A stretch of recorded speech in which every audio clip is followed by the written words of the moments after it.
you have to just use that? say Dunkin' Donuts? So did American Express just ruin the Gold Card? Now, as a card holder since 2018, I definitely have some opinions about this. But before I get into that, let's go over everything you need to know about the new revamped AMEX Gold Card. For the longest time, this card has come in two different variations, the regular gold and the rose gold. But now there's a third. Starting today, new and existing cardholders can now choose from the new white gold design. And I gotta admit, this thing is clean. Like so clean that I may or may not already have mine on the way in the mail. But that's just the color. And to be clear, every single one has the exact same benefits. If you want to change your existing gold card to the new white gold version, it's super simple to do it online. So all you have to do is go up to account services, then click on card management, and you'll go to replace a card. Once you get to replace a card, you're just going to go to I want to change my card's design. And then now you'll see the brand new white gold version. So you can go ahead and select that and get it shipped right out to you. Super easy. The big change is the annual fee. Spoiler, it's higher. Now the annual fee has increased from $250 up to $325, which is a difference of $75.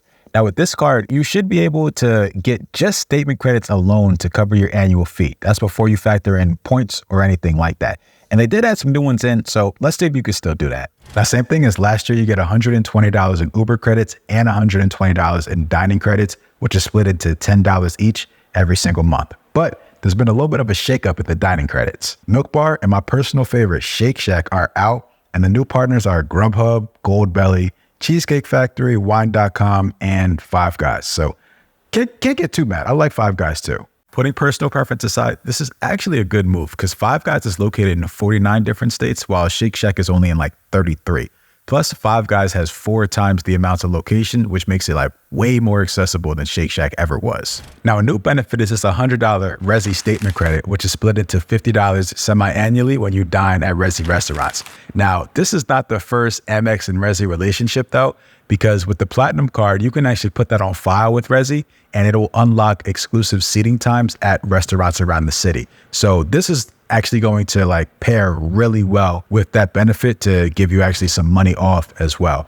Now, I've been able to use this a lot here in Philly, but the one bad thing about Resi is the fact that they're really only available in like the major metropolitan areas.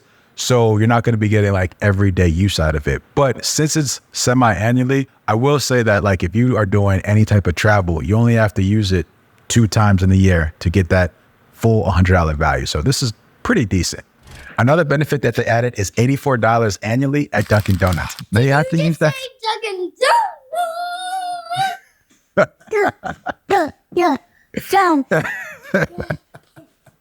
Now, that does have to be used every single month. So that's about $7 a month that you can use on that credit, which is equal to a couple donuts every single month.